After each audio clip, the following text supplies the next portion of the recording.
Montgomery. I don't know if we'll get to all three. Definitely Arnett, because a couple of things jumped out at me yesterday with, I guess, the assistant coaches having a chance. I was up there. I was on the other side of campus, though. I have to raise look, the Space Cowboys needed me. National champs out of the Bagley College of Engineering, they needed me yesterday. So I was on the other side of campus. We are the Out of Bounds Show, ESPN 105.9 The Zone, Bowbound Straight Funk. You will have the Straight Funk Tease of the Week every week this year. The kickball, the Northeast Jackson kickball commissioner is going to bring something serious to the show. Straight Funk Tease of the Week. So as he said earlier, if you want to make money, tune in. Is that right? Talk to me. Not here to lose. Okay. I've never seen, a bet I didn't like. Oh, I know that. I've never seen one. You have never, ever seen. I've watched you in a casino. Right. You walk in like I'm about to. Yeah, like I'm about to win 200,000 at minimum. Right. I'm telling you. I mean, I get to 1,000, and I'm not stopping there. Yeah. What is 1,000 gonna do for me right now? Exactly. It ain't gonna do anything. I need 200. Right. That's right. So the Straight Funk Tease of the Week, powered by Pearl River Resort. But the show is also brought to you by the soft shell crab, appetizer or entree, and the bone-in ribeye. KesslerPrime.com to make a reservation. Pair it with an Elijah Craig Old Fashioned. KesslerPrime.com to make a reservation. Let's see what we got here. Stephen in Nashville says, how can you not mention Jerome the Bus Bettis? Yeah, that's a miss. That's a miss. It was a miss for me. I called Walter Payton juice. He's sweetness. Yeah, OJ was juice. Yeah. Somebody's really mad at me on the text line over that. Sorry, we're only thinking about 900 miles per hour, but I do apologize. I loved Walter Payton as a kid and always tried to find him in the offseason at Veterans Memorial Stadium. He did have juice. Yeah, he had plenty of juice. He had plenty of juice, and he was electric in all caps. But we would always try to find him. We would ride our bikes over to Memorial Stadium and try to find sweetness in the offseason. I don't think anybody ran more of the stairs in Memorial Stadium than Walter Payton. Got a coach. What do we have here? Jim Brown. Jim Brown ran angry. There's no doubt. So did Adrian Peterson. Yeah. In fact, to me, he was the modern day Jim Brown with the way he was a violent runner, just like Jim Brown was a violent runner. With that. I think that's a good one from Alan G on the Dancing Rabbit Golf text line. No doubt. And look, the Steve Smith's coming in. That dude was a boxer out there. I'm scared. I mean, very few wide receivers lock in to block and make it happen. That's what he did. And he did. He loved it. Julio Jones did too, by the way. Really good. He learned that from Nick Saban. He could have caught, another 150 balls somewhere else over the course of his career. And majority of the snaps, he fired off the ball and blocked somebody in college. Julio would probably be really high up on this list had he ever spoken a word in public. Yeah, he never said anything. He never said anything. If he was I vocal, ran into him, and who was it? Was it Drake Kilpatrick? No. Dre was. It was the two kids. We were at I've talked about this. I was at SEC Media Days right when Saban got there. Will you look up what Bear Bryant's favorite restaurant was? It was outside of Tuscaloosa. And so this group felt like they had to take me to it one night. And we were there. That was back when you went to SEC Media Days. Oh, God help me. The Waysider? I thought it was called something else. I thought it was something Star. But the Bright Star in Bessemer. That's it. Yeah. Okay, so we went to the Bright Star, and they were there. They were both top recruits in Saban's first or second class. Okay. And it was Julio and a DB. So I can't remember what his name was, from the Mobile kind of Bay Area, maybe both of them. But I remember we walked in the lobby on whatever night. I mean, God, we were there 4 nights. I was in Major Applewhite, lived right beside my buddy where we were. He had a condo and Applewhite had one. And it was Applewhite's first year to be the offensive coordinator for Nick Saban. And I've told this story a million times. We were sitting outside one night drinking a cold beer, and it was like, I don't know, 9 o'clock at night. And he comes up and we start talking to him, and he's like somebody who'd seen a ghost. And he's like, you don't understand. This guy's a maniac. And he was referencing Nick Saban. And he had already worked for Mac Brown, which I think was much more of a country club schedule. And when that's always had an impact on me, watching Major Applewhite's face, because he looked like he was 17 years old. We knew who he was. And the guy that had the condo, Scott, knew him. But that really resonated with me. He was like, no, you don't understand. This guy is up. And it was like July. They hadn't even started camp, and he was coming home at 9 or 10 at night. This is SEC Media Day, so it's pre-camp. And Applewhite lasted 1 year. 1 year. I don't think it was 2. 1, 2. Yeah. Because I think the next one was actually Jim McElwain. But there may have been one in between Major Applewhite and McElwain. But I think McElwain may have been the next OC, Jay Meadows. But Applewhite looked like he had seen a ghost, and he'd only been there. I mean, he was about on his 7th month when SEC Media Days rolled around. Holy Mary. What was the name of that restaurant again in Bessemer? Bright Star? Bright Star. Yeah. So they had a way around back for Bear Bryant to come in, and he sat in the back. It's kind of a maze restaurant where you got to kind of work yourself. And they had him all the way in a booth in the back where he could somewhat be left alone in the 70s. Like that. I mean, he could have gone a lot in the 60s, but definitely 70s, because he stepped down by 82 and passed away 30 days later, roughly. Yeah. But the owner was still alive and kicking at this time, and I think he was heavily involved in Alabama football, which is why Julio and what's his name? Did you get the DB? I think it's Mark Barron. No, you may be right, but I don't think so. That was the big one of that class. Was Julio in that class? Julio was in that class. Was there another DB that's jumping out at you in that class? Not that would. Okay. Nah. All right. Well, maybe I got that mixed up. I feel like that was a long time ago. That was what was time ago. Saban's first year? 07 back from the Dolphins or something? This was 08? This was the 08 recruiting class. Dante Hightower was in that class. Okay. Dang, what a career with the Patriots. Big Terrence Cody was in that class. I remember he blocked the kick against Lane Kiffin's Tennessee Vols. He remember? sure did. Mount Cody, it was a 9-6 game in Tuscaloosa. Right. Lane thought he could pull the upset as the game went on and on and on. Nobody could score. Nobody really wanted to get it past the others 40 that day. Mark Ingram was in that class. Oh, Mark was a phenomenal college, a nice NFL player, a phenomenal college football player. Of course, behind a great offensive line. Mike Detillier, straight out of New Orleans at 8:30.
they break you and then bend you over and spank your butt. Mike Detillier will join us on the Out of Bounds show, ESPN 105.9 The Zone at 8:30. We want to say good morning, welcome into you. Lunch today brought to you by the Ribs. That's the blue plate. Martin's in Livingston. Ribs. They've been smoking them since 4:30 this morning. The Ribs at Martin's in Livingston is the blue plate, or you can go fried oyster po' boy. Whatever direction you want to go, they're here for it. Martin's in Livingston. Ribs is the blue plate today. Bowbound Straight Funk with you. All right, Zach Arnett's back as defensive coordinator at Mississippi State. He was interviewed yesterday for the first time since getting the job again. He was the DC, as y'all know, in 2021 and 22. This is Arnett talking about being back in Starkville. For you to return to Mississippi State. Like I said, I like coaching defense, right? And this place has a long history of really good defense. I was very privileged, fortunate, honored. Last time here, I had a lot of really good players. Quite a few of them are playing on Sundays. So just have a fond place in my heart for this institution, and it's a great place to coach defense at. And if you like coaching defense, you jump at that opportunity. All right, that was Zach Arnett, and he did a good job under Leach. Remember, one of his years was an all-conference schedule, which was his best year.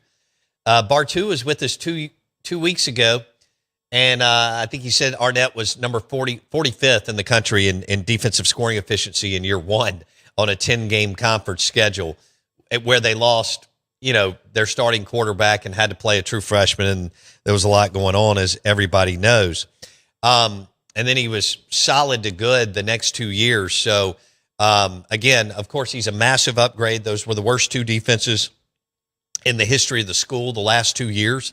So Zach Arnett is back. The question is, what does he have up front? And if anybody can do it, Arnett's a guy that's capable, but can he find some edge rushers, some guys to apply pressure in the pocket? You have not sniffed disrupting the pocket the last 2 years, which I don't know a lot about football, but I think it's pretty good when you have players that can make the quarterback uncomfortable. And even if you don't get to him, he gets out of his rhythm or he doesn't go through his progressions.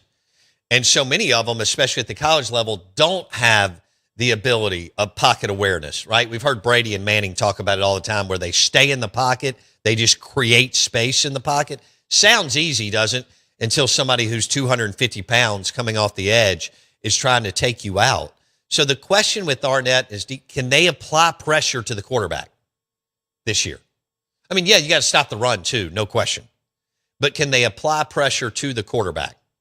You weren't even lined up right the last 2 years. I mean, there were SEC analysts that would slow-mo your defense, and you weren't a lot. I mean, I can, what was it, the Florida game 2 years ago? You didn't have anybody on the right side. The right side of the Florida offensive line, the left side of your defensive line, you had nobody there. That's a new thing for me. Okay, I did play a little defense, but I always thought that you needed players everywhere. It's not like a shift in baseball where you with intent, you're like, hey, I need everybody to go over here to the right side. Zach Arnett is back in Starkville. Had you had Arnett-level defensive coordinator, and I'm not claiming that he's, some of these other guys in the league, but he's pretty damn good. If you had Arnett-level defense the last 2 years, Jeff Levy wouldn't be close to the hot seat. He'd have gone 13-12, maybe even one more game, maybe 14-11. And people would be okay. He would have won some conference games, and other than, at Arkansas. And I'm telling you, people would be, pretty excited and locked in. So what, but I don't know how to tell you. I'm sure there are people who think they do, but with the portal, it's really hard to quantify like what kind of talent you have on the defensive side of the football. I mean, you've got some pieces with Kelly Jones and Isaac Smith. They're talking about the Florida State edge rusher, and that's fine. He was with Arnett last year, and Arnett was an analyst. Arnett was an analyst under Pete Golding. I would have to believe that he learned a lot from Pete. And if anybody can take what they do have, which may be some more than solid talent, by the way, because everybody's watered down. I mean, we saw the league last year totally splintered, fractured, and watered down. You know, they've spent a running ton of money. They should have been able to find some dudes that can run and hit. It's that simple. But what do you have up front? And what do you have coming off the edge? You're not gonna look like a Coleman Hutzler defense. Will there be some tough Saturdays? Sure. But you're not going to look like a Coleman Hutzler defense. And Arnett's going to know. He already knows. He's called a bunch of games as DC in 2021 and 22. And look, they won. I mean, he and Leach their last year won 9 games together, and beat 5 Power 4 teams. So, or 6. Yeah, that's pretty impressive. You know. I guess if you count the bowl game against Brett Bielema in Illinois. Do you want to drop the Kevin Johns? All right. So Arnett is back as defensive coordinator, which is kind of weird, but also exciting. He's been the DC for 3 years, the interim coach. Never really had a chance to be successful on that. That was a dip your toe in the pool type deal. That doesn't work in this league. Kind of like a Coleman Hutzler hire doesn't work in this league. This is Kevin Johns. He's got a pretty good resume, and he's, I guess, the QB coach along with Levy. And this is Kevin Johns, Mississippi State offensive assistant, talking about Kamario Taylor. About the number 1 quarterback now. Is he a guy who can shut out the noise? Because that is a guy who, being at media days, talking to other people, I don't remember this much amount of hype for a quarterback who's only going to be making his 3rd start ever week 1. You know, I guess that's to be seen if he can block out the noise, but if anyone can do it, Kamario can. I think he's an extremely mature young man, and I've been blown away since I've had the opportunity to start working with him just in all areas. Very, very special guy, but I'm certainly, yes, I know he'll block it out and stay focused on what he needs to do. All right, that was Kevin Johns, offensive assistant who's working with KT, Kamario Taylor. Boy, does he need to have a big year for you. And what will that look like? I know that you're looking for, a lot of fans are glass half full. You got to be to stay sane. Now, I don't know how many are glass half full right now in the Mississippi State football fan base, but I do know that everybody is excited about Kamario Taylor. What we keep going over is, what is the passing game going to look like for him? Like, to date, what's he comfortable with as he starts practice? And knowing that he's got about 28 practices before they get ready for La Monroe, but more importantly, at Minnesota in game 2, which could be a great opportunity for Levy. You know, it's kind of a 50-50 game for you. You have more talent. They have a better head coach who's been around a decade or so. And how comfortable will Kamario Taylor be on the short and intermediate passing game? When there's traffic and there's a lot going on, all right, and you got to make the read, but you also have to have the touch, and it's real busy and jammed up, how comfortable will he be? And how much will he kind of go through one progression and just say, I'm bringing the ball down and I'm going? And that may work, too. Kind of like Lenoris from 2 years ago.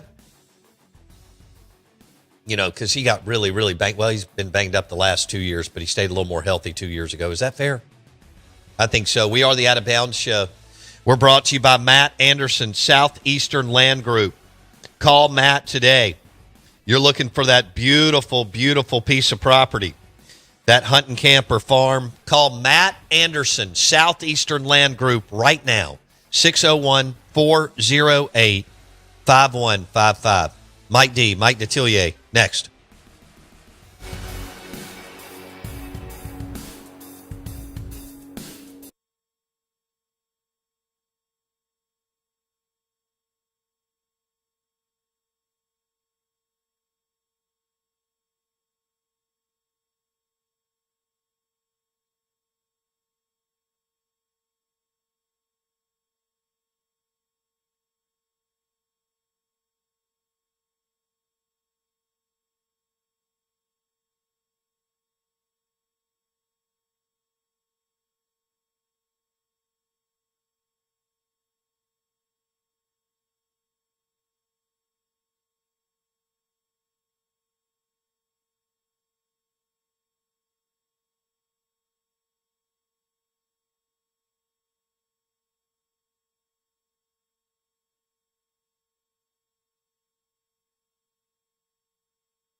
off the waggle.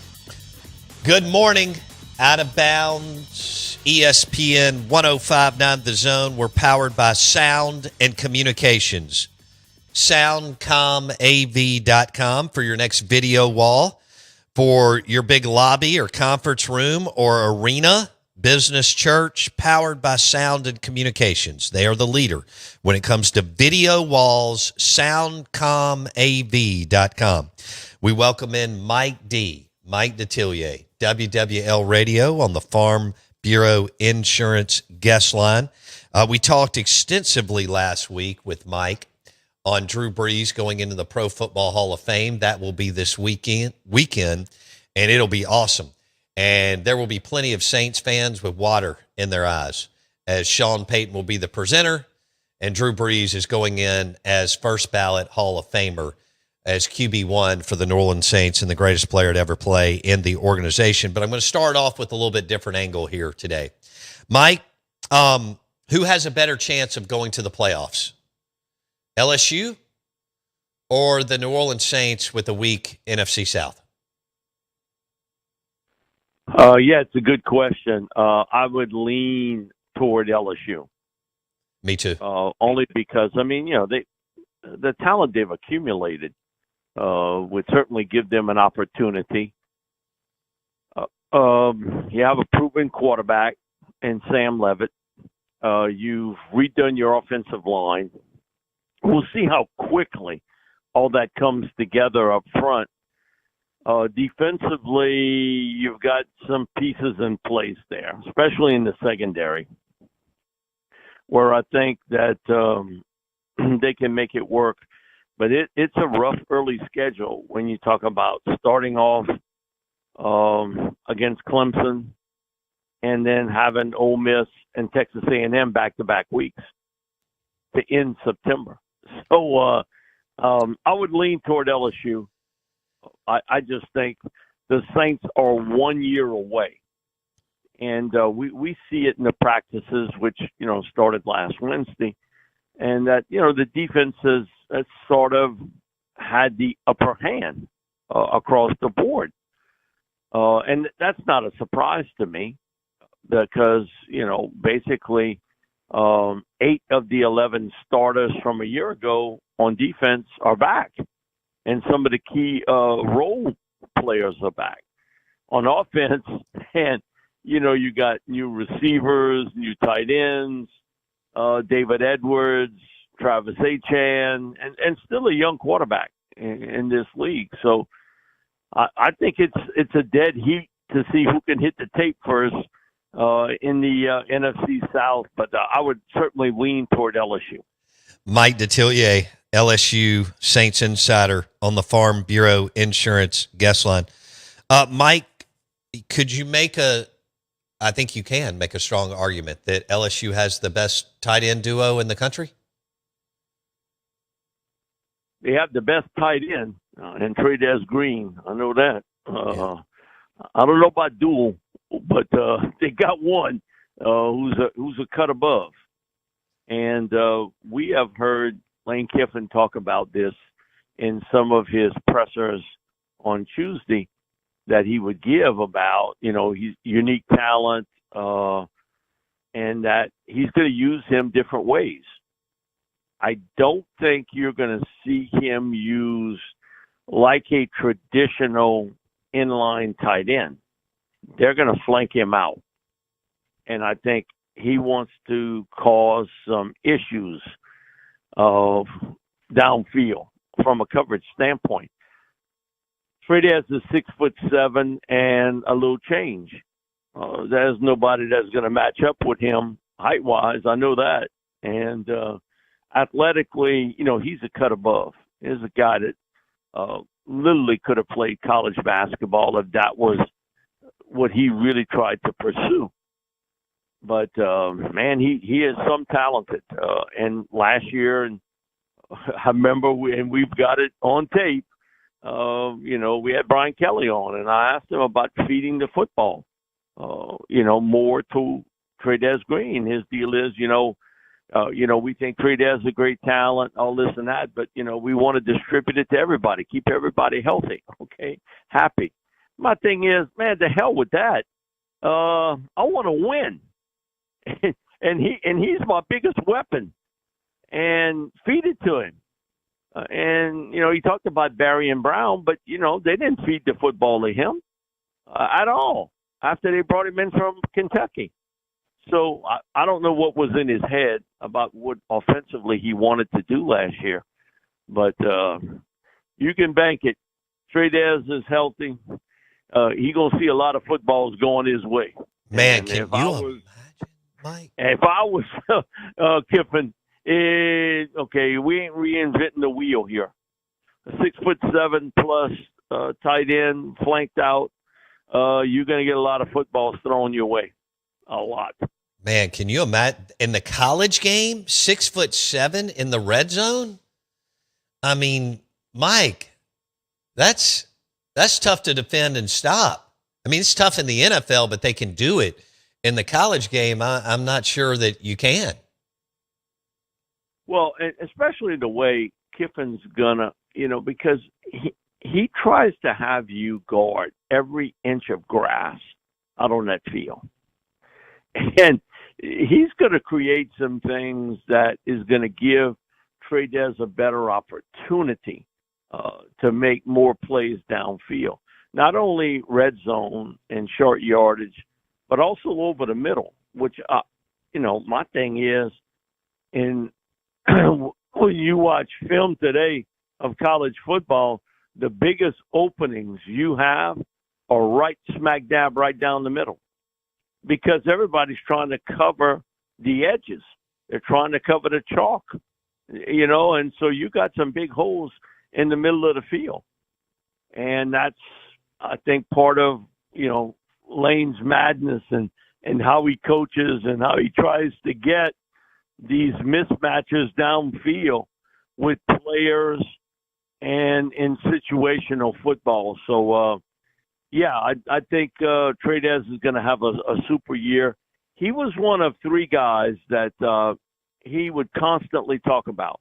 Well, one thing with Coach Kiffin, he's not one to throw a lot of bouquets out to players. But Trey Dez was one of three. He would consistently talk about how good they were. Mike Detillier, WWL Radio New Orleans, on the Out of Bounds Show, ESPN 105.9 The Zone. Your next video wall for your business or church, powered by Sound and Communications. All right, Mike, what's the best, most talented unit on this 2026 LSU football team as they get ready to host game day in Clemson? I think it's that linebacker with a healthy Whit Weeks and T.J. Daugherty at linebacker. And, you got Whit Weeks' brother backing it up. I think that to me is a very good unit at the linebacker position.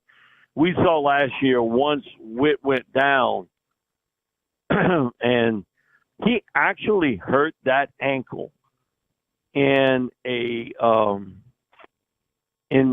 the game that they played. He broke it. It was late last year, and it was in one of the bowl games. It was in the bowl game that LSU played. And he went down, and they were limiting him in practice. And I get what Kelly was doing. He was trying to save him for games. But he didn't quite look the same. But even if he was 75%, he was so good. He was better than anything else they had. And he's healthy now, ready to roll. We saw Daugherty and what he did at Ole Miss the last couple of years where, he was a good football player for him. So I think the linebacker position is probably the strongest spot for them. The crazy thing, I think, on offense may be at halfback because of Harlem Berry returning, Caden Durham returning, and a young man that if I would have told you this when they signed him, most people wouldn't have believed it. But, who's taking a lot of the reps late in the spring was Dylan Jones at running back, who they got from Wisconsin. He's built totally different than Harlem or Caden. He's a big thunder back. And, I do know one thing. Kiffin likes that. He likes a guy that can run hard between the tackles. Harlem, tremendous foot speed, quickness, sees the hole, gets through it. Caden Durham has been a good player on this team. I'm shocked both of them returned to LSU. I thought they would lose at least one, but both of them returned. And then Dylan's really, really played well in the spring. Got a lot of accolades, and that's not coming from the press.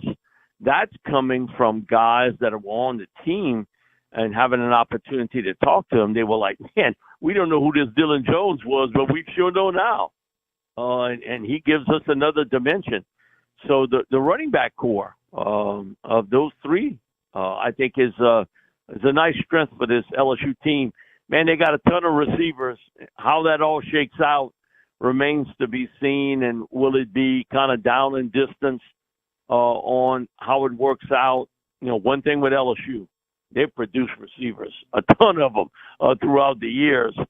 And I think that eventually may end up being the strength of this team, but that's sort of still a little bit of a work in progress because we haven't really seen them work out with Sam Levitt, right?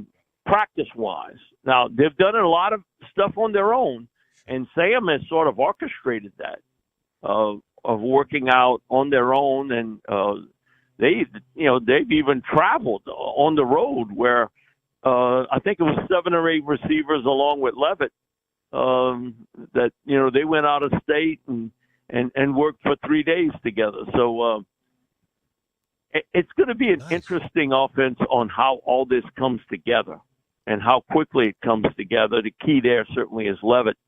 But so to answer your question, I think right now would be running back, linebacker, but eventually I think it'll end up being wide receiver. All right. So Mike Detillier on the Out of Bounds show, LSU hosts game day, and Clemson and Dabo. And Clemson's coming off a really rough year where Dabo called out his fan base and was like, fire me, and had to recite his resume throughout the season and all kinds of, it was like crazy pills over in Clemson. So we'll see what's happening here. Mike, do you think this is a pretty big mismatch here as far as LSU and Clemson Labor Day weekend? No, I don't think it's a mismatch. Clemson's still got talent on that team.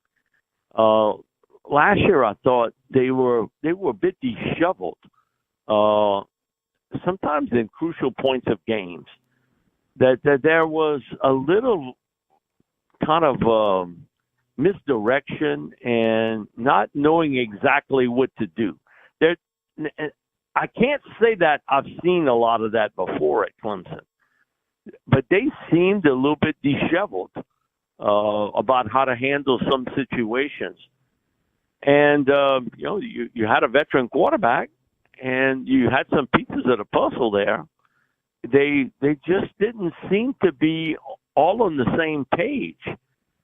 And a defense that was really heralded before the season started, they didn't play very good at times.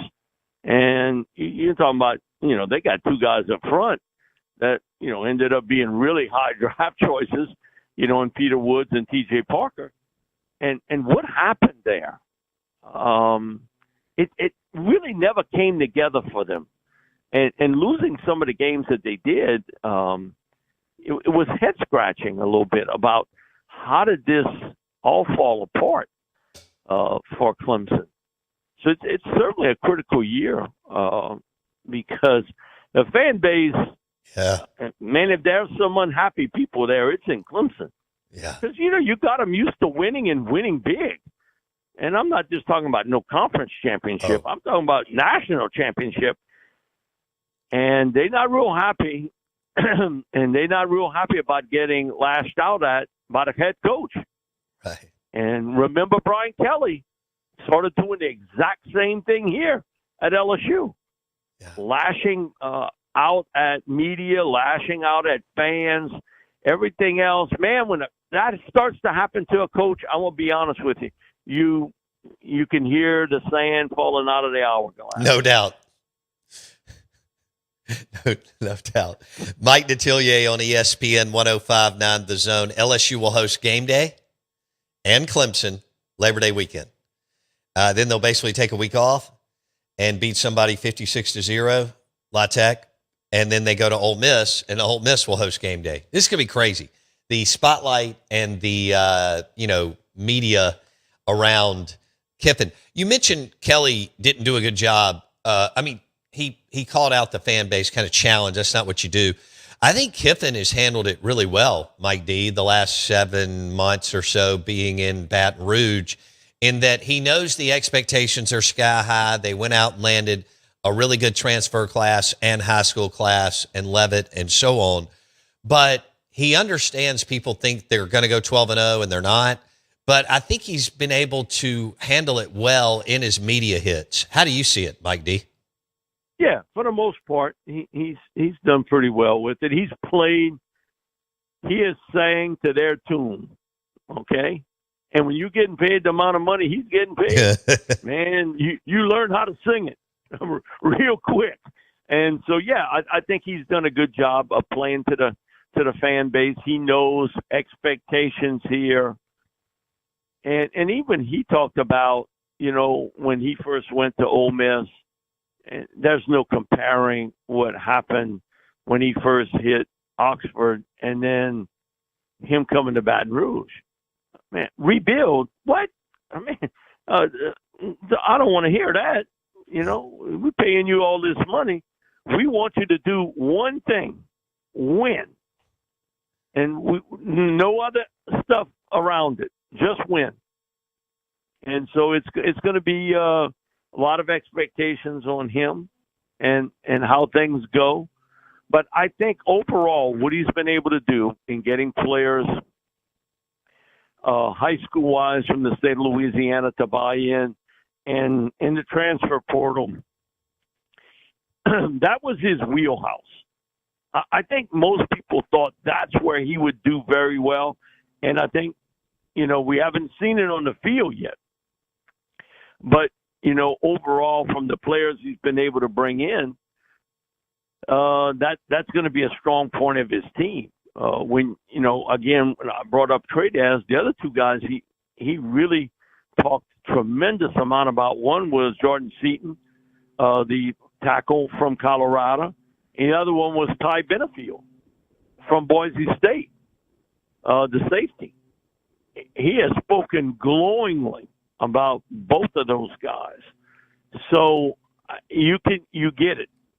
That was going to be the strength of that football team. And, man, I just can't wait to see how it all pieces together. And the one thing with Lane, we all know, if he gets a chance to pound you, he's going to load the boot up. He's going to load it and pound you as much as he can to prove a point that, hey, I'm not just here for the ball crawfish and the barbecue shrimp. Have Mike Detillier, WWL Radio. We got time for one more. Mike D, have you had Eddie O on in the last week or two or so? No, sure haven't. He's been busy with stuff. I think the last time was probably 3 weeks ago. Okay, we had him on, and he's all fired up about coaching again. Man, I know from all the conversations we've had since he got fired at LSU, he talked about getting back and coach again. He had some opportunities, a couple of them up north, and hey, my blood's too thin. Can't get up there no more, T-boy. It's cold. But yeah, man, he's all fired up about it, doing it in Louisiana, coming back and working with the defensive line. That's his wheelhouse. Is a guy who's recruited and coached 13 NFL first-round picks. And he thinks he's got a couple more on this football team, younger guys. And I think that was a big part of it, too, that him being able to help Lane Kiffin navigate through some things here, at LSU. And Lane's always talked about it's different here. And, yeah, it is. It is different here. And I think Ed's been able to kind of help out in that manner and being able to – he knows every high school coach around. Man, we stood on the sidelines for one of the championship games. And man, he was a magnet for it. I mean, all the coaches coming around. And I told this to Coach Will Hall at Tulane. They had a junior day where they brought in a whole bunch of juniors to tour the campus at Tulane and everything else. And, his son is the tight ends coach at Tulane, Ed's son, and Tyler. And I never saw one picture of somebody take a picture with Will Hall that I saw posted online. But I must have seen about 30 of them with Coach O. If I wouldn't have known any better, I swore he was the head coach at Tulane. He laughed about it. He's like, he said, I can't turn them down. They come over to there. I was like, no, I get it. I even brought it up to Coach Hall, who laughed, and he was like, man, anytime he wants to come on this sideline, he's welcome to do it. It was funny to see all those pictures. And these kids, they treat him like he's some kind of rock star. And he just turned 65 years old. 16, 17 years old, and they treat him like he's some sort of rock star. So, yeah, got a good laugh about that. That's so good. Eddie O, man of the people. Mike Detillier, at Mike Detillier on Twitter, Afternoon Drive, WWL Radio. He does Saints and LSU game days. The man is everywhere. At Mike Detillier on Twitter. I know Mike will be locked in this weekend as somebody who he's interviewed a couple hundred times is inducted into the Pro Football Hall of Fame. Number 9, the GOAT, Drew Brees, goes into Canton this weekend. Mike D., enjoy it. We'll talk next week. Thanks so much. Hey, and we interviewed Drew last week. He was great with us. So you can go on either my X site or Facebook, and you can hear that interview we did with Drew Brees. And he was awesome. Absolutely awesome last Tuesday. Oh, I'm going to listen to that. Follow Mike on Twitter, at Mike Detillier, and you can find him on Facebook. Thanks, Mike D. Thank you, brother. That was powered by Sound, and Communications, the absolute leader when it comes to video walls for your business, church, or arena. They look awesome. You need them. Video wall, your next video wall, the absolute leader is the group right here in Jackson, Mississippi. Sound and Communications, soundcomav.com.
WRKS Pickens Jackson. All systems go. Live from the Whiskey 61 Lounge inside the Bank Plus studio. This is Alan Warner. Live in the studio.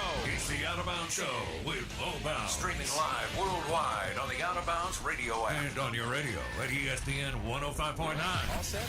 Let's go. The Zone.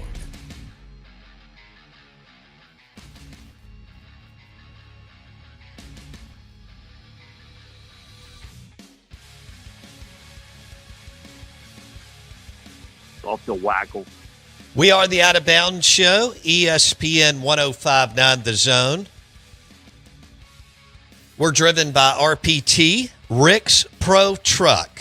3 locations. Trucks live here, baby. ricksprotruck.com. And they've got all the accessories for your trucks, Jeeps, SUVs, and then they do fleet vehicles, RPT Commercial. RPT Commercial, baby, in Pearl, diagonally across from Miskelly Furniture. RPT Commercial, Rick's Pro Truck.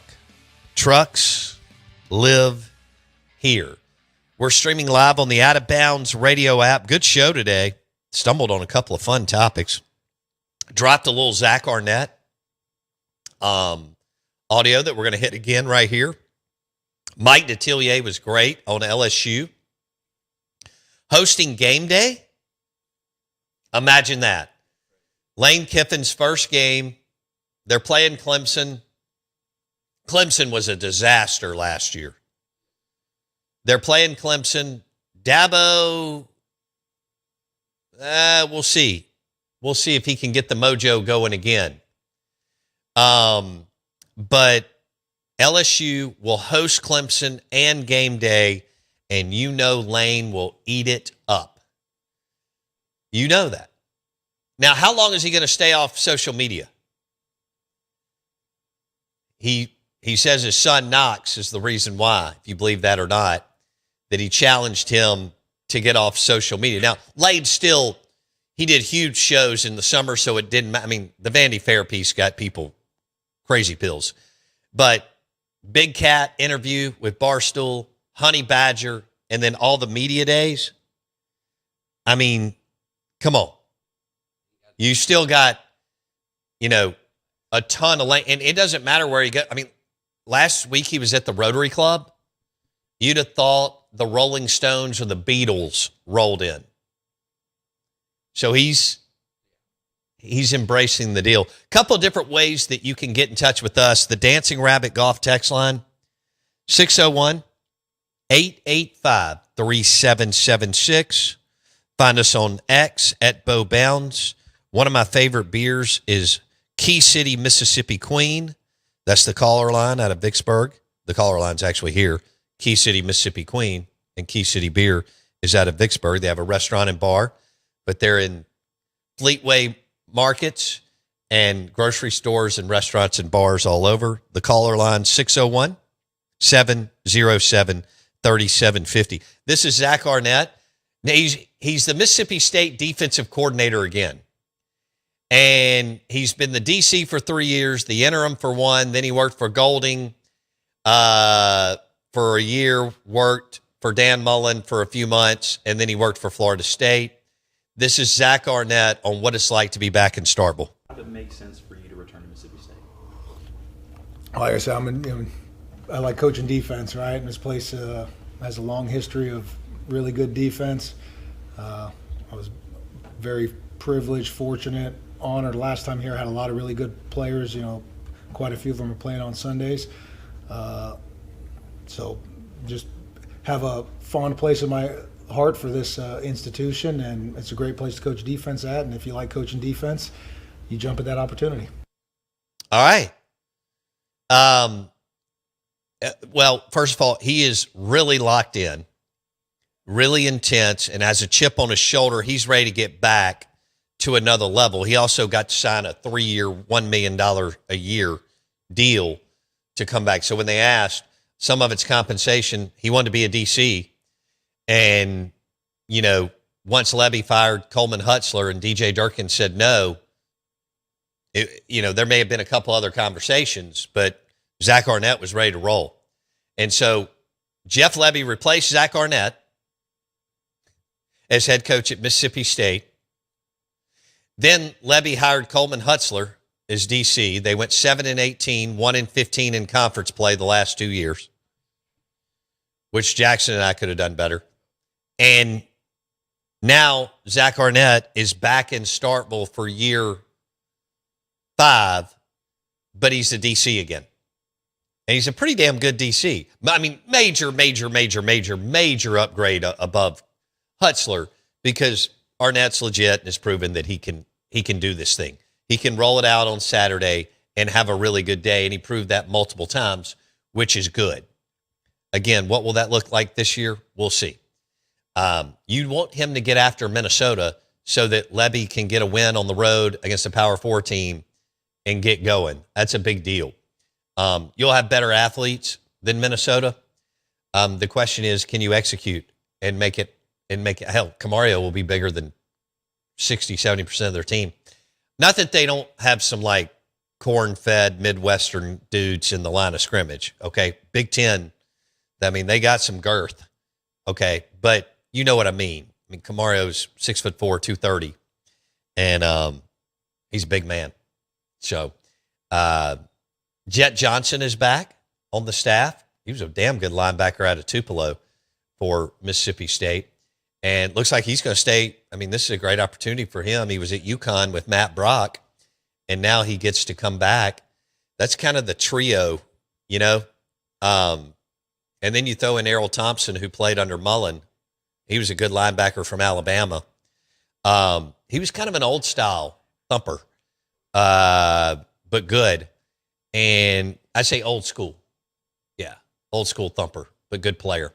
So those are some of the assistants. I can promise you that Zach Arnett and Matt Brock, I can promise you they're the first in the building and the last to leave. So, and he wants an opportunity to I would think, I think his path now is probably going to be, if he can be successful at Mississippi State, grab an even better DC job before G6 head coach. But he's got to perform and produce and roll out some good defenses. They don't have to be top 20, but man, if he could put y'all in the top 60 or top 50 compared to being at 111th under Hutzler, that alone could be a win. It may be two, because if you can bleed the clock, you know, if you get the combination going of running the football and stopping the run, you may could squeeze enough wins to extend Lebby's coaching career. Right? Say it like it's a good thing. Well, I don't necessarily know. I think you're real limited here on what he's going to be, even if it is successful, even if it works. Yeah, right. I think you're real limited. Maybe some things start to change. Maybe he can develop into an SEC head coach. I mean, a bona fide, legitimate SEC head coach. Because if not, you're just delayed. Well, you're spinning your wheels. Right. I mean, you need something to go here, and got to find traction. They would love for Arnett to be that guy to get this defense even in the top 60 is a major 40 spot plus swing for the defense, which would be remarkable, and can definitely happen. Yeah. So I cannot. There's so many stories. I mean, Arnett coached under Pete Golding, who's now the head coach at Ole Miss. It's just this stuff's wild, how this all plays out. But Zach Arnett's back in Starkville. Did y'all have that on your bingo card when he got fired as the interim coach at Mississippi State? I mean, he wasn't given a chance to be successful. No. Okay? And people get bogged down with, like, who the OC was hired. It wouldn't have mattered. Only Leach was winning with that quarterback. We are the Out of Bounds Show. We're driven by your next GMC Sierra truck. GMC Yukon, Fowler, GMC. Pearl Brandon, Jackson Meadows.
off the wagon.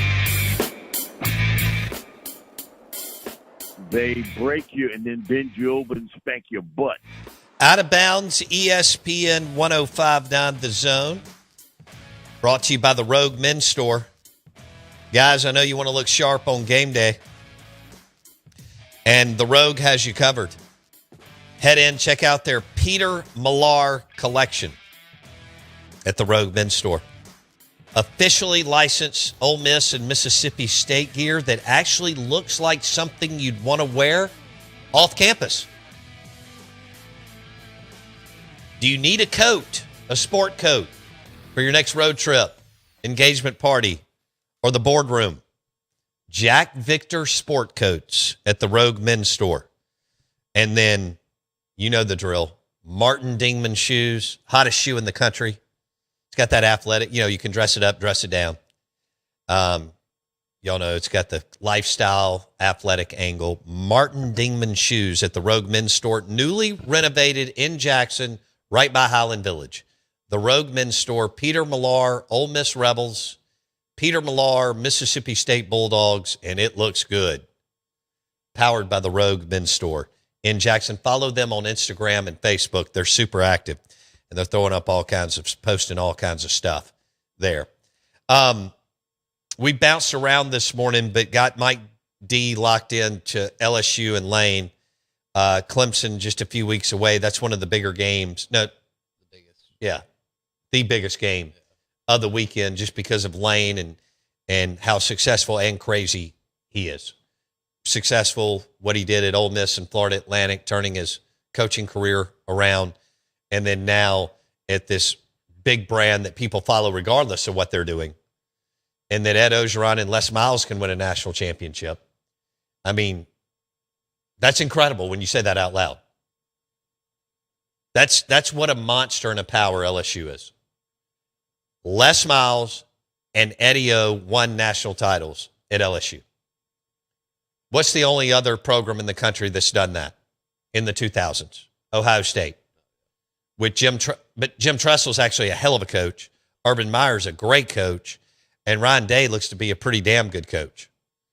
And Ohio State did it with three different dudes. LSU did it with Saban, Miles, and Eddie O. Saban's the GOAT.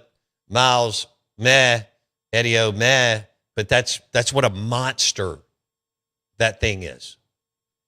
And, talent accumulation and so on. Jackson and I were talking yesterday. I thought this was interesting. We talk about coaches who make it and coaches who don't. Brian Kelly won everywhere. Division II, in the MAC, at Notre Dame. He did win. He was a good coach. And yet he couldn't get it going at LSU. And then we've had guys who didn't have that kind of track record, for example, that coached in this state, like Eddie O and Sylvester Croom, who just weren't head coaches. Right. Joe Moorhead, Matt Luke. It doesn't mean that they're not good at something in football, coaching, but being the head coach like Dan Mullen and Lane Kiffin understood, and Tommy Tuberville and Jackie Sherrill, it's just a different deal. We don't know with Pete Golding, and we definitely don't know with Jeff Levy. We're on wait and see. We're going to see what plays out. Can they level up and run a massive program of 150 people, do everything that you've got to do, from recruiting to NIL to staffing, and then get everybody on the same page? A bunch of 18 and 23-year-old guys who are thinking about girls and video games and a million other things, while also wanting to play at a high level in football. Which takes me to what Jackson and I talked about off the air.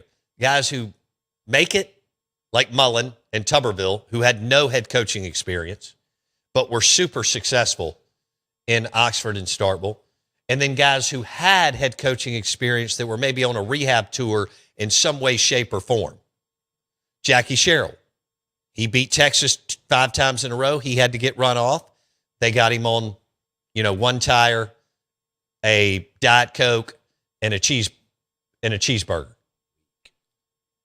Lane Kiffin comes into Ole Miss, a rehab tour, but had laid the groundwork at Florida Atlantic. Kiffin, the most successful college football coach in the history of the state of Mississippi. Dan is up there with Balt and some others. And it's tough to compare eras, right? Especially when you're actually playing some real schedules now. So what we were talking about yesterday is guys that may not have enough bite, FU in them. Mark Pope at Kentucky and Kalen DeBoer at Alabama. Let me walk you through this. So Mark Pope has to try to follow John Calipari. I mean, just a massive brand and personality. And y'all know, I mean, I talk about it all the time. I use this word. John Calipari walks in. He takes all the oxygen in the room in less than 5 seconds. Mark Pope does not. Nick Saban's presence, even though he's like 5'6", I mean, he looks like the way he walks. Right. I mean, this guy's got a presence. Then you got Kalen DeBoer. These are alpha programs that live and breathe Kentucky basketball, Alabama football, 365 days a year.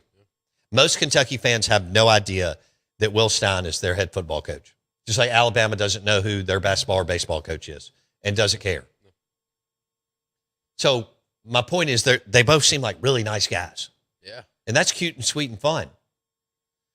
But John Calipari, you knew who was running Kentucky basketball. Nick Saban, you knew who was running Alabama football. Kalen DeBoer at Bama, Mark Pope, hoops coach at Kentucky. Not that they don't know the game. And God, Pope did a good job at BYU, but Kalen DeBoer won everywhere. But can he win?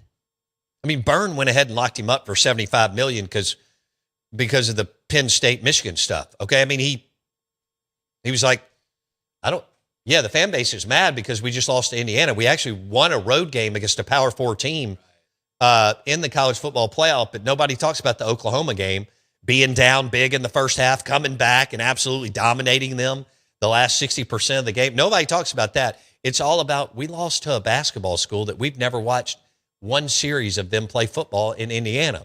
Well, Burns sitting there thinking, who are we going to get? I mean, Kalen DeBoer's proven he's not Saban, neither is anybody else. No one. Ryan Day, Kirby Smart. You could argue Kirby should have won another national championship before the NIL reset the whole talent, the watered down talent that we have now. Again, he won 2. It's incredible. I'm just saying there was a window there where you're like, damn, they're going to win a 3rd. He's going to surpass Dabo and match Urban Meyer. Now, it may not get to Saban, although he's still a young man. Right. He may. It's going to be tougher now, right? Not that it wasn't tough the old way. But I was thinking about that with Mark Pope and do they have enough teeth, edge to drive the programs where they want? Maybe, maybe not. Kalen's had some success. Mark Pope's deal last year looked weird. There were times they were pretty good, and times I was like, what is going on with Kentucky? You don't even look like you can play. They're pumping in plenty of money. We've heard they're spending $20 to $22 million on their roster. He hired Mo Williams from Jackson State. Also got his son. So he did shake it up a little bit. There was a lot of chatter within the Mississippi State fan base a couple years ago to go get Mo Williams as the quote-unquote offensive coordinator under Chris Jans. Mark Pope looked at it and said, I need some juice. Mo's got some serious ties to Dallas players too. Yeah. Kentucky's got ties to players wherever. Still helps. So, but it couldn't hurt, Those are my thoughts. Your reaction on the Dancing Rabbit Golf text line, 601-885-3776. The show is driven by Fleetway Market. Fuel up there. Great local Mississippi company. Clean. Great restrooms. Unbelievable selection of beer. And don't forget about this. Fleetway Market, and many of them have a Market Cafe, but that Market Cafe in Gluckstadt for breakfast and lunch is on point. Fleetway Market, over 23 of them in the state of Mississippi.